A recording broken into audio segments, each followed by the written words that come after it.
Hey, we are two Star Wars nerds, and today we're going to be talking about why the Phantom Menace has aged like fine wine.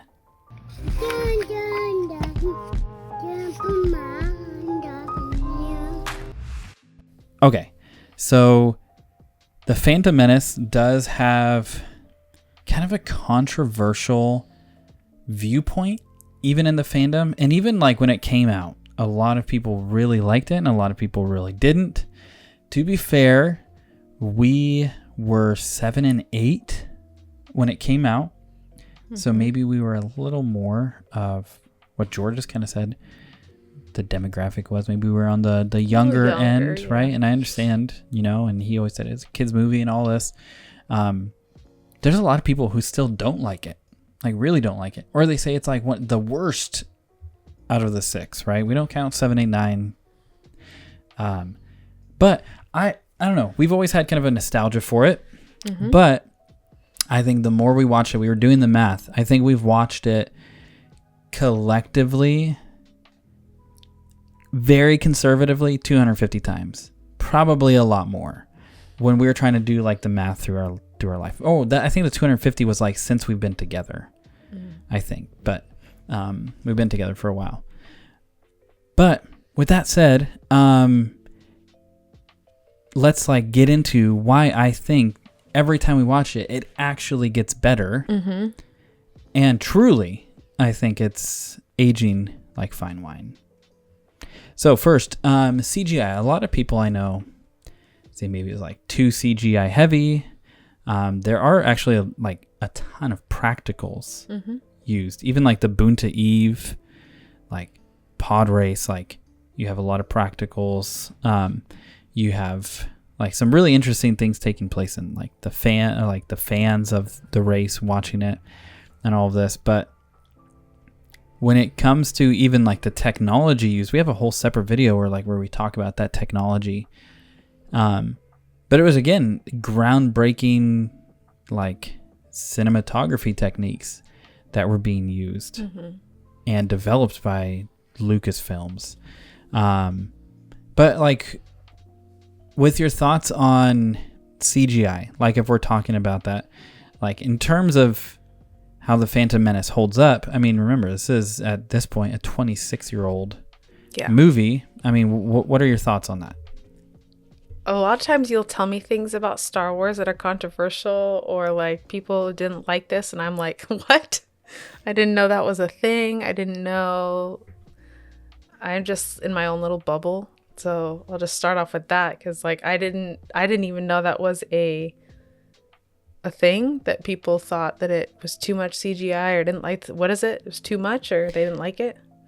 Too much, and that it hasn't aged well. Like you can tell it's CGI. Huh? Okay. CGI is used in a lot of movies. I don't understand why we can't use it. And I think they look fantastic. Like I think of, I mean, Jar Jar's movements are like incredibly well done. You have the aliens that look fantastic. I think of that scene where it reminds me of like the Windows wallpaper on Naboo, and you have like all the battle droids coming over it from the Trade Federation. I guess for me with the CGI, awesome. I thought it was great because I was immersed in the movie. I wasn't analyzing and never have analyzed the CGI. Like I've seen the behind the scenes of Jar Jar and like different things. I'm like, oh, that's super cool. Well, let me ask you this. We even just rewatched it yesterday and we were watching, I'm more of the weird like film buff nerd. We're watching the 35 millimeter like Czech restoration project 4K 99, right? Anyway, even that, right? Like there's some like film degradation issues in it. Did it ever take you out when you were watching and you're like, oh, that's way too much CGI? No, I've never ever thought that. Yeah, I think it looks. I mean, you look at movies for the time, with exceptions. Maybe you have like The Matrix, You know, I'm trying to think of other like late 90s movies that have like really exceptional CGI. Like that time period is kind of known for really bad CGI. Right. So you watch it and you're like, this is like crazy. This is fantastic. And it's what other movie holds up after 26 years that has so much CGI? And they use a lot of practicals and all. Well, and I know, I don't want to get too off topic, but I know some people think that Star Wars should relate to us in our lives and we should find ourselves. That's not what Star Wars is. Like a universe or a galaxy far, far away, first of all. Oh, you're saying like they want like more humans. Yeah, or to identify with the characters and see sure, themselves in the character. It's a new thing, I guess. Or I don't know if it's new. So when we're talking about CGI, like, and the movies start in a galaxy far, far away, I'm not expecting to see anything like me. Like we see a little bit, like the human. But yeah, I'm not expecting it to look like me or look like my surroundings. And so I'm expecting to see alien-like planets, characters, places I've never seen and never will see. And we will need CGI to create that, or like really good costumes. And, you know, the OT does a great job, even with their, I don't know if it's called CGI at that point, but they're using, you know, like for the practical effects there. Right. The effects, I guess, is a better word. But even then, like, yeah, they had to use costumes and stuff. And it's like, well, if we have the technology now, why would you not utilize it to immerse the person and your viewer into the movie? Yeah. Like, if we're making a movie about two people who live in the suburbs, then yeah, maybe you don't need a lot of CGI. You can use your surroundings. But when you're making a trilogy about a galaxy far, far away, you can't use the suburb streets and the mall. Like, I guess I don't understand. I'm still kind of confused why we're upset about the CGI, or why people are upset about the CGI. Why? And I don't want to keep ranting, but that's my thought, is it's a galaxy far, far away. So you have to create things that have never really been created or seen. And so, yes, we need to utilize the technology to do that. And, you know, I've never ran across someone who looks like Jar Jar. How would you make Jar Jar if you don't have CGI? I don't know. I don't know if people come at it from like, hey, there's like all the heavy practical effects from the original trilogy, but they are there. Like, there's so many practical effects. Now I need water. Now you're all fired up. But see, before our next point, I've never struggled with not feeling like identified with. Clearly from the holiday special, there is a great you have a character. There's a great mustache where I feel very represented. He's a very grumpy white man with a mustache, and it's like, hey man, I feel seen and heard. No complaints from me. So I think when we're also talking about why it is aged like fine wine, a big thing people have problems with are the politics. And like they say, like, it's too political, right? But before, hold on. Give me a second. I think... These are all new to me. I'm like... What? I think there is, like, if I'm going to be honest, like, you see it especially in the things that Disney produces, there's an oversimplification of good versus evil. Well, they're kind of blurring the lines at the same time. They are, and then it gets even more confusing, right? And it's not even like a nuanced depth. It's just, it was oversimplified, but then it just becomes a gelatinous mess of who knows what. But when it comes to the politics, it's showing how the real world works. When I was 7 years old, I went and saw the Phantom Menace. I was trying to, in the parking lot of the theater. This is like my first theater experience. I had a Happy Meal in my van. My dad was taking me. I tried to reach back in. The van door shut, closed on my thumb. Traumatic experience before I go see a movie. Anyway, then when I'm watching Phantom Menace, I'm not like 7 years old thinking about taxation and trade routes and, blockades. I'm not thinking about senates and councils. And I was immersed in all of the action, all of the high level things that are taking place in the worlds, and like, it's cool, especially when my thumbs are like, I'm just like, man, I'm just in this, right? the older I get, I'm seeing it at a different level. Mm-hmm. And what's crazy is I think when you watch this is, one, there's a heavy foreshadowing of the Republic following. It's setting up the original trilogy, right? Yep. It's a prequel series. It's not something separate, but also like it's real world complicated nuance. It reminds me so much of World War II, where you study World War I. It's a little simpler in terms of like how you can study it, and the events. They're not exactly linear, but it's not as convoluted as World War II. It's complete chaos across the globe. And when I watch the prequels, I'm like, this is layered depth with pacifist planets, senates, and bureaucracy and corruption, right, and trade routes and blockades. And it's actually a great way. If I was an economics teacher, or a history teacher, Phantom Menace in particular is a great way to kind of soft introduce these things to people. Mm-hmm. Well, and I think the political aspect of the movie is how we get to where when you come in on A New Hope, like it didn't just start there. And that's why George made like the prequels. He went back years later and made them, because somehow Darth Vader, this most evil villain in the galaxy, he didn't just wake up one day and was like, you know what, I'm going to be evil and put on a black suit and start breathing weird. Like, no, there's a backstory. And we didn't fully know it then. I don't know at what point George did, but he had some sort of backstory. And the politics of Star Wars, yeah, I didn't understand it at all as a kid, but I loved the movie. And now I feel like every time I watch it, I have a greater understanding of like what's actually happening.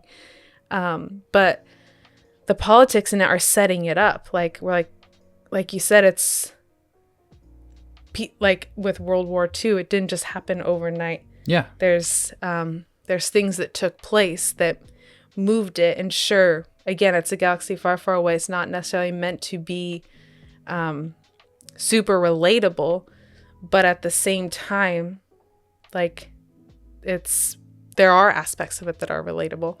And I think the politics, I don't think you could get where in any war, in anything like that, it's because of bad people in the wrong position, seeking power and supreme authority, and that's how that happens. Like, yeah, you don't get World War II by the guy who lives in his mom's basement who's playing video games. Like, there's people seeking power, and they're going to do whatever they can to manipulate and get into power, and that the best way to do that is in politics, because those are the people who are making decisions and have power. So yeah, when you want to take over the galaxy, work your way up. Yeah, you work your way up and become the supreme chancellor. Well, and the thing is, the backstory. We have to have a backstory. It's Star Wars. Wars inherently in the name of the IP and the saga is that it's political. Mm-hmm. Galactic scale wars. Yep. Like it's a galaxy torn apart. Yep. And it's like, yeah, the war. What do you expect? What do you mean it's too political? Mm-hmm. You know, it's like it's good politics, because it's showing you have a senator from Naboo who even not even touching the mythos of the Force and the Sith and all of this. You have this senator who has this duality of life, and he's willing to sacrifice all of his people for the sake of putting pressure on the planet, on the Queen, so that they can go to the Senate and he can expose bureaucracy. And he's playing both sides. Yep. The pressure's put on because he's been negotiating deals as the Sith Lord with the Trade Federation. Mm-hmm. And then he calls for a vote of no confidence because a bureaucracy is being exposed, corruption is being exposed. And it's like, this isn't like the first half of the movie. Right. And what we have to remember is Star Wars is about the biological Skywalker family. Yeah. And yeah, sure, we see, obviously, we love Luke, we love Anakin, but Anakin didn't get to where he was. He didn't become Darth Vader without the manipulation and the influence of Palpatine. And Palpatine got that influence and from his position. Then obviously Luke comes in. Like, all this didn't happen, we wouldn't have like Luke. We wouldn't have the Old Testament. Like, Original trilogy. I always do that. Not Old Testament. I always do that. I always mix them up. They both have the same abbreviation, I know. OT. I do it every time. I was like, is she going to catch it? Original trilogy. I almost said it again. Yeah, the original trilogy. But yeah, sure, like the story is the Skywalkers, but the Skywalker story is manipulated and influenced by Palpatine, who manipulated and influenced his way to the top. Yeah, and literally, even the original trilogy has deep politics in it. And this is a great way to see the fall of the Republic, the rise of the Empire, right? To see political manipulation, and it's great real-world parallels. Mm-hmm. You know, it's great. So the political intrigue, I think, actually has gotten better from the perspective of like watching it as a kid and watching it over and over and over. And I'm like, it actually has real depth and nuance, and it can get you interested in like, what are blockades? What are trade routes? What is taxation? Right. Like it's actually an entryway to some of these real world things. So you also have free will, and I didn't really know how to say it other than maybe you could just call it divine sovereignty, right? Obviously, this isn't like Old Testament stuff. This isn't a Christian worldview, but George kind of in a agnostic way kind of pulls from a lot of different places. Joseph Campbell, with not only with the hero's journey, but the power of the myth, this whole idea of telling a modern myth. But in particular, what's interesting is these questions come up of like, okay, could like, what if Qui-Gon lived? Right. Like, would Anakin's destiny be changed? And then you're looking at the role of Palpatine, and you're looking at like, did these things have to happen, or what have they always happened? And therefore, like, we're observing them, right? You can get into the whole Journal of the Wills, all of that. But one thing in particular that was interesting to me is when Anakin's being tested, and Obi-Wan, he's so cute too, and so innocent. He is, and there's a whole thing about the tragedy of his life. And he's like, I don't want to be an inconvenience, sir. Like, yeah, because he's been a slave. Yeah, and it's crazy because maybe the divine sovereignty side with the wills, he's having these dreams of being a Jedi, coming back, freeing the slaves, freeing his mom. And then he's like being placed into that as a little kid, like he's plucked from everything he's ever known, just slavery and oppression. And then he's in this crazy environment, and they're just treating him kind of like trash. Yeah. And they're just talking very bluntly and directly about him. To his face. A little indifferently. I don't think they're necessarily trying to hurt him. Right. But then you have this really interesting encounter where Obi-Wan in front of him basically is like, I think he's too dangerous. Which is an interesting foreshadow. But then you have, he's really representing like Jedi dogma, but then, and that's even been corrupted. But then you have Qui-Gon, who's talking about his midichlorian count and talking to him, and then gets down on Anakin's level, right? And so it brings up, like, you have Qui-Gon, who's essentially tapping into the Chosen One prophecy, and he's talking about like destiny. Like this kid is probably destined to bring balance. To the Force, exactly. And I know we don't even have to necessarily get into midichlorians and all of that. But when it comes to this movie aging like fine wine, I don't know that people necessarily like argue that. They might argue about midichlorians and things like that. I've heard people upset about midichlorians. But I think that this is a really interesting way for him to tell the story and to add a layer of complexity And maybe not confusion, but like a veil where it's kind of it's hard to see what's really going on because there's depth to it. And we did just have a video specifically on this. Yeah. So I don't want to like essentially just beat that drum again. Yeah. But I think that makes a good storyline. Like, yeah. And then here we are talking about it, you know, and like in our free time, we're like, what happens if Qui-Gon did this? And I think that's what happens when you have it, like I said, a good story. Like, yeah.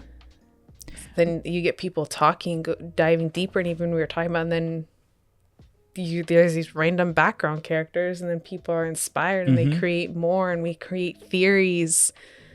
So I think those conversations are healthy, and they show a good story, and they show a good. So I think it's a good thing. And like you said, the more we watch as adults, the more things we think of, and the more questions we have, and the more, I guess, theories we make up in our mind and talk about. I mean, I think that's what, I would think if I was making a movie, that's what I would want people talking about it 26 years later, like, you know? And it's not like, sometimes you watch something and it's just coincidental. Like, oh, this happened, and then this happened, and then this happened. But instead, there's this interconnectedness where, like, it feels real. Yeah, it's so deep. And then it has you question, like why Tatooine? Like, why Jar Jar? Like, right? And you can get into all these questions where you don't even have to like every single detail, but you're like, is there an orchestration behind this? Like, bigger than Palpatine, bigger than whatever. Like, is there something that's actually bigger than the story, right? And then it can cause you to reflect, possibly, and be like, is there something bigger in my life? Like, am I just a series of like random choices? And then I'm here. Or is there something greater? And what's the interplay between the two? Does it exist? Does it not? I think that it's fascinating how the Phantom Menace, can bring up these kind of things. Right. And then maybe the last point, I feel like we could talk rather extensively. Yes. Past these 4 points. But the last one would be the world building and the detail that's particularly present. And like with Naboo, right? Like, I've always wanted to go there. Just like, I wish it was real, Oda but it's a galaxy far, far away. Naboo. Oh yeah, I would live in Gungan City. That's where I would be. Yeah, and it's so crazy because, like, from the beginning of the movie, you're dropped into a world and you're not spoon-fed anything. There's maybe a few points where things are woven, where you're like caught up. It's woven pretty masterfully, where it doesn't feel like, oh, hey, this person's here to explain this thing you don't understand, viewer. Right. Like, it's actually integrated really well. But like right off the bat, you're thrown in and you have questions about every single scene, and you're like, what the heck is going on? Like, things are being referenced and you're like, wait, why am I not like being spoon-fed? Like, you actually have to be engaged and you have to watch. And it does create more questions. But the worlds feel real. Everything feels unique. And beautiful. Naboo's beautiful. Yeah, and you can just feel like, Coruscant, and even like the Senate building, and like Tatooine and the pod race, like the fact that there's this massive event going on, and you're just there, and there's all these people, and you realize like, oh, like, these people aren't actually the center of the universe. Like, they're existing and they're moving through a living, dynamic world.